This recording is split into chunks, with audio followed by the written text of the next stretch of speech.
Euromaxx highlights. And here's your host, Karin Helmstedt. Hello there and welcome to our highlights edition, which this time includes these topics. Celebrity spectacle. Madame Tussauds has wax models of the world's most famous people. Star chef. Germany's Thomas Bühner has earned a 3rd Michelin star. And sporty seats. Andreas Gröbel turns gym equipment into fashionable furniture. Well, the idea of racing down a ski hill in groups is not exactly new, but ever since it made its Olympic debut in 2010 in Vancouver, the event known as ski cross is the latest rage to hit the European slopes. Now, this is no sport for the faint of heart or the inexperienced, as the courses are breakneck and most ski cross competitors do have a strong background in alpine skiing. But the adrenaline rush reportedly cannot be beat. We caught up with a passionate group of crossers in Austria.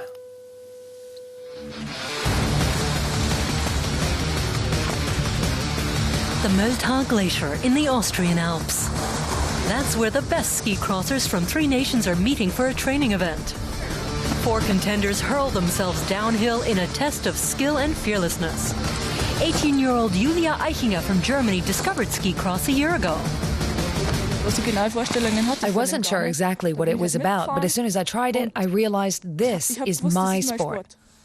It's completely unlike traditional downhill skiing. In ordinary skiing, you go left, right, through the blue, through the red, and that's it. Then you're at the finish line. Here, there's a lot more action and movement, and you really feel the excitement of it all.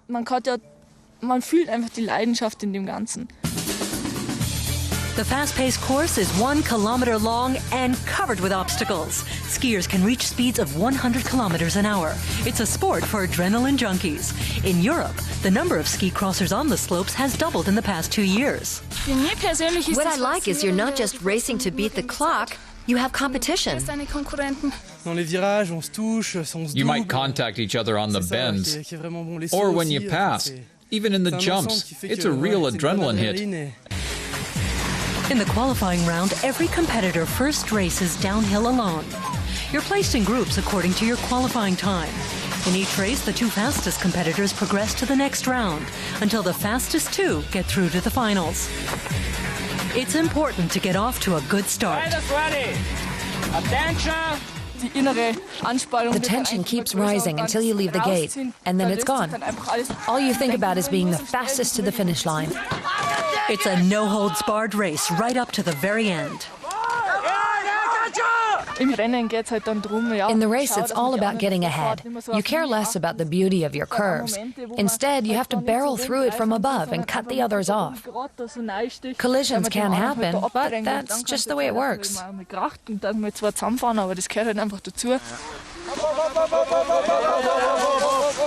For the audience, the risky moves are part of the fun.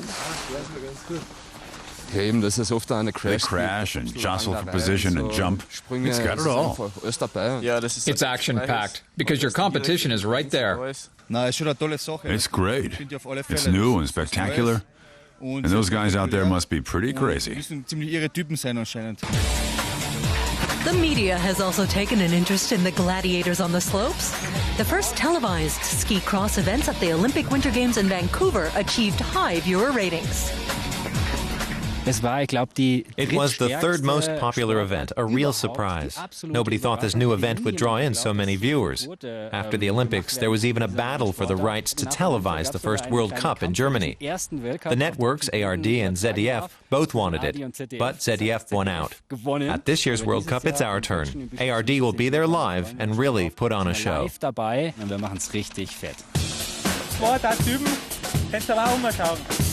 Ski crossers are increasingly sought after by sponsors as well. Major ski and automotive companies have discovered the advertising appeal of the sport.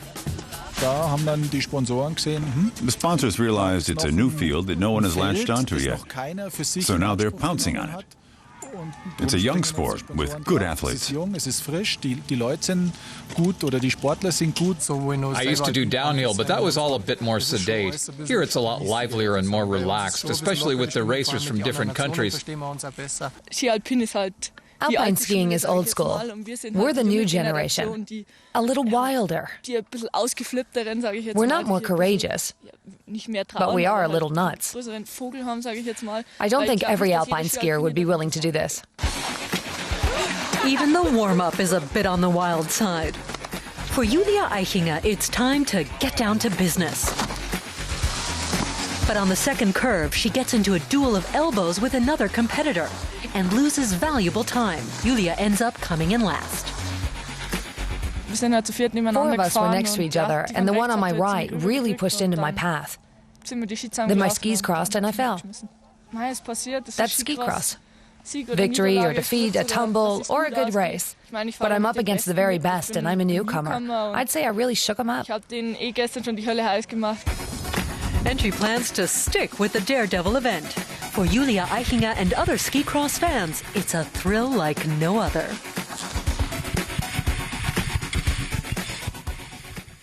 Well, a thrill of another kind can be had in the southern German city of Nuremberg, which is home to one of Germany's most famous Christmas markets. The Christkindlesmarkt is also one of the oldest and the inspiration for many a German Christmas market abroad. Well, the thrill as such is to absorb the one-of-a-kind Christmas atmosphere that appeals to all of the senses with traditional decorations and lots of scrumptious food and drink, and it lets you feel like a kid again. Ihr Herren und Frauen, die ihr als Kinder wart. The Christkind calls on the assembled crowd of adults to give the child in them free rein and enjoy themselves. With this exhortation, a young lady in a shiny costume opens the Nuremberg Christmas market each year. Wer soll willkommen sein? Every 2 years, the residents of the city choose a new Christkind. Now it's 16-year-old Franziska Handke's turn. Just as much a part of the Christmas market tradition as the Christkind are the Zwetschgenmännle, little dolls made out of dried plums. Nuremberg gingerbread cookies are also legendary, as are grilled sausages. This Christmas market takes care to cultivate its tradition. It's like saying Amen at church. It's part of Christmas. The Christkind has a prologue, and the mulled wine and the bratwurst. It just has to be like always. It's like always, and it should stay that way. Exactly. It's how we get into the Christmas spirit. After all, Christmas is about tradition. It gets repeated. That's what we're here for. We don't want it to be different every year. We want to find our favorite stands every year. She's been here every season for the past 60 years, Julia Millau, with her sweets stand.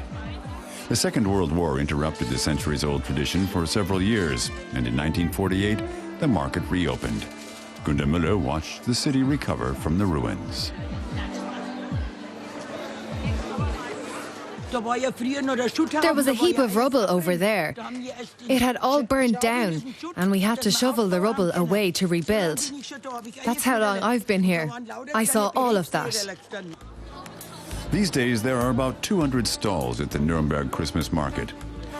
Head of the city's market authority, Helmut Nohart, is in charge of them all. The stalls here in Nuremberg are very simple and very traditional. The ones you see here today would not have been out of place 300 years ago. We don't have fancy roofs, just awnings in the Nuremberg colors of red and white. And we don't accept any plastic garlands, only real natural ones. The stalls have to be especially lavish and decorated with special care. The Nuremberg Christmas market dates back to the middle of the 17th century. Would-be stallholders have to apply anew each year. Still, some families have been represented here for generations. I'm the fourth generation. My great-grandmother started it, then my grandmother. My great-grandmother was the first to dress these plum dolls. Before that, they weren't dressed. Now they have skirts and jackets. Every year, visitors from around the world flock to Nuremberg to revel in the tradition. It's very nice, it's very big, a lot of variety, and love the food. Very happy and very gorgeous and cute. Someone told us to come here, and then we were in München, and then we said, okay, let's go. But we didn't know that it was going to be this huge and this great. We're really, really amazed by everything here. Like every year, the Nuremberg Christmas market is open for 4 weeks. The lights go out on Christmas Eve. Well, she honed her craft by making death masks of executed aristocrats during the French Revolution. By 1835, the talented wax sculptor Marie Tussaud opened her first wax museum in London's Baker Street. Well, since then, millions of tourists have streamed through Madame Tussauds wax museums all over the planet to see likenesses of famous personalities from politics, sports and entertainment. And we looked at her legacy on the occasion of Tussauds' 250th birthday.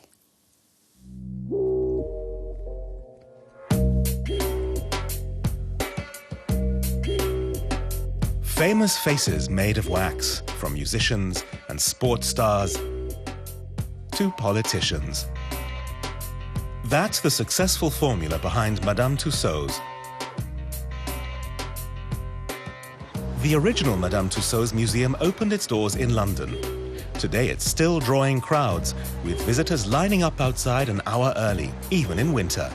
It's an icon. You need to see it. It's something you have to do when you are in London. That's why we want to come here to see the idols, because we can't see the real famous person. Yeah, Michael Jackson, of course. Yes, he's very good.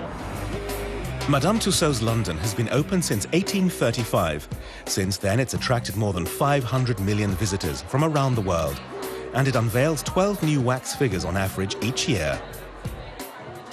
I think the thing with Madame Tussauds is that, you know, you come here, you see over 300 of the famous wax figures that you want to see, and everything from royals, music stars, icons. It's for one place, and you can come and see everyone you want to see, and they're the same height, same eye colour, hair colour, so you get that real piece of celebrity that people want to see. Madame Tussauds has since gone global, with 12 museums in cities around the globe, including here in Berlin. It's 9 a.m. and Gertie Klimpel is closely inspecting each wax figure in the museum.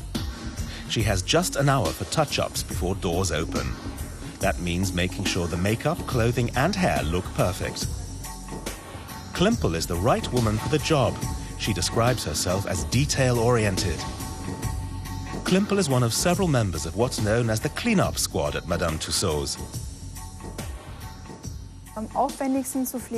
It takes the most time to touch up this figure of Robbie Williams, for instance, because we have women who snuggle up to him and leave makeup stains behind. Sometimes his belt is even undone because they want to see what kind of underwear he's got on. His scarf is messed up, his hair's messy. He needs lots of work. A lot of work also goes into making the wax figures. The first step is known as the sitting, which involves taking about 250 measurements of a famous person. If a star is too busy for the 2-hour sitting, he has to send the wax artists his sizes and video clips of himself. Then it's time to match the hair and eye color. The figure is sculpted in clay on an iron skeleton, with the head made separately. The clay model is used to create a plaster mold, which is then coated in wax. The hair is implanted strand by strand. Makeup is the final step. Each model takes 4 months to make on average and costs about 200,000 euros. This is a figure of Austrian pop singer Christina Stürmer. Marie Tussaud founded the first museum in London. She was an art instructor in the French court in the late 1700s. At 17, she started making wax molds of famous people. During the French Revolution, she was captured and forced to make death masks for aristocrats who'd been beheaded. In 1802, she left for England. Tussaud created an assortment of wax figures and took them on tour across the country. She spent more than 30 years on the road. She founded the first Madame Tussauds in London. Today, the other museums pay tribute to her legacy and her achievements. Today, visitors at Madame Tussauds in Berlin want the same thing, to see famous people up close. Each museum unveils new figures on a regular basis, and that means young people get the chance to see the latest celebrities. But the classics are still popular too. Visitors can even try on their clothes.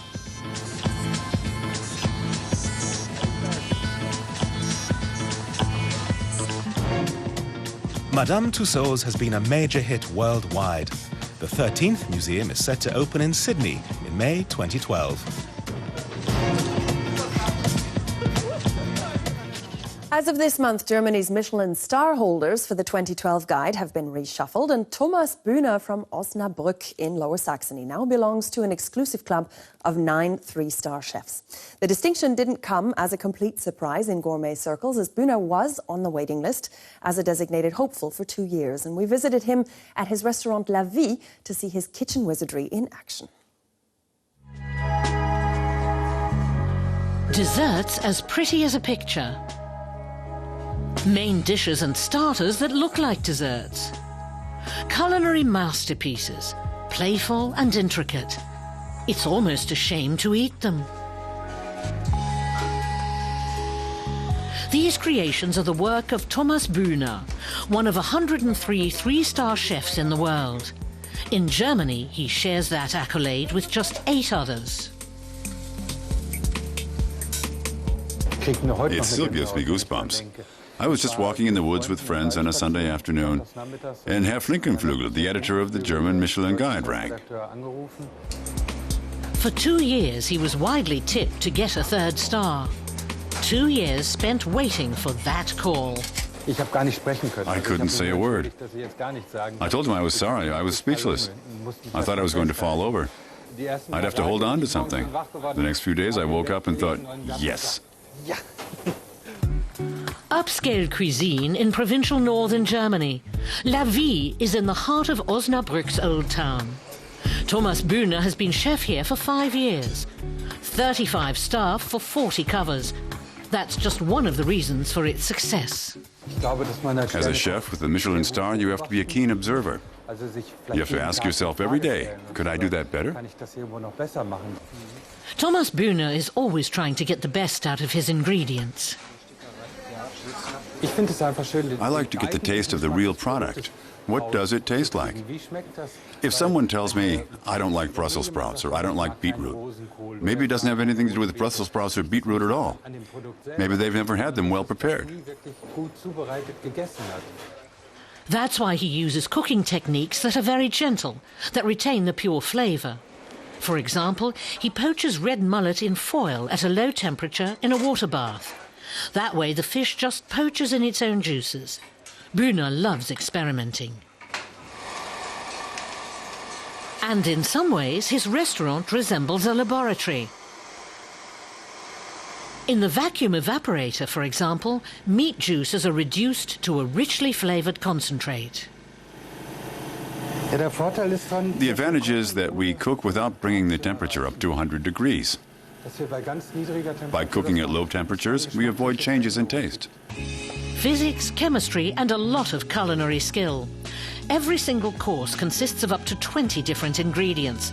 That certainly looks impressive, and at €148 for the dinner menu, most diners expect something out of the ordinary. It would be dreadful if the guests left saying, I could cook that. It should be exciting. Fresh ingredients are an essential part of top-notch cuisine. Thomas Bühner makes regular trips to a nearby garden. This is where he gets some of his vegetables and herbs. He gets everything else at the weekly market. At first, he used to come here to make people aware of himself and his restaurant. I gradually developed a good understanding of what's available when. And because it's a farming region, there are lots of great products. Thomas Bühner lives for his job. But he only ended up doing it by chance. When he was 16, an advisor from the job centre offered him 3 choices: baker, farmer, or chef. For me, it was clear after a few days. I said to myself, if I have to be a chef, then I'm going to be a good one.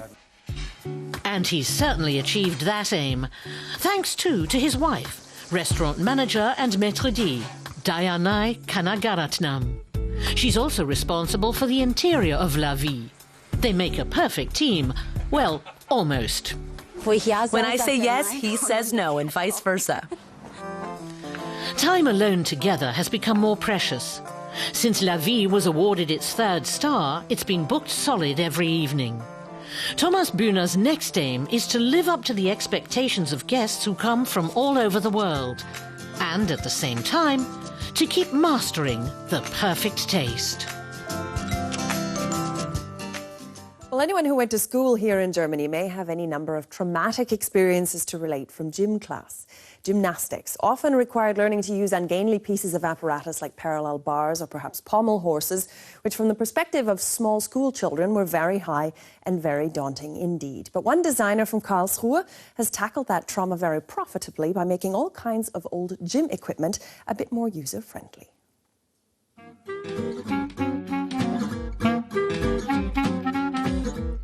No, we're not in a gymnasium.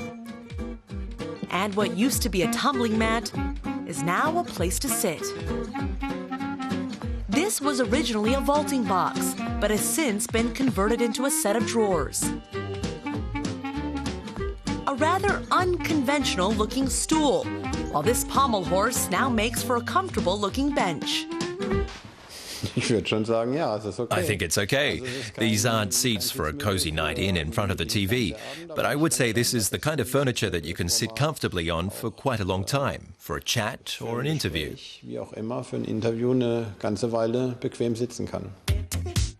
Their designer is Andreas Gröbel, originally a locksmith and decorator.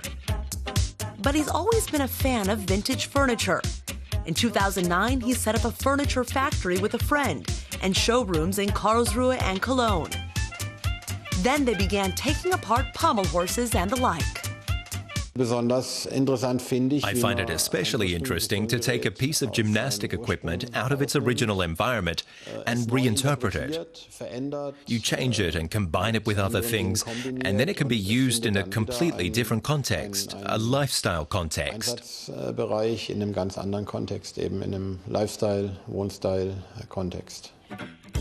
Andreas Gröbel's first recycled objects were from the world of industry, like cable drums, or this bedside table from a hospital. Then he had the idea of working on gymnastic equipment. He has a deal with the local authorities to relieve schools of their old equipment. On this trip, he picks up some vaults and parallel bars. The items would otherwise have been thrown away, a waste in Andreas Gröbel's eyes. I don't have one of those. It has an integrated mat section. I like the color, and when I look at the different elements, I see the nice wood. It has lots of potential.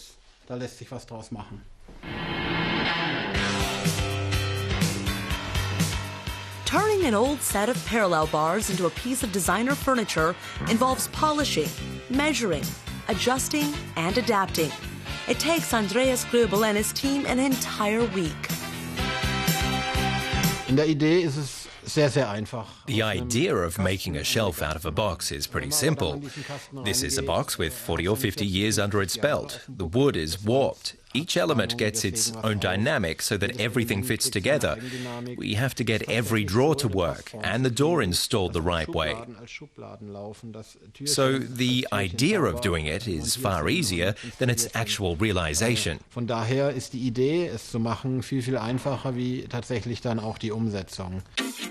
The designer's catalog of products also includes luxury kitchens, a showroom for a big-name motorcycle maker, and trade fair stands, including for the fashion event Bread and Butter. Today, Andreas Gröbel is visiting one of his oldest customers to deliver extra products. The designer has brought along a little vault-based stool.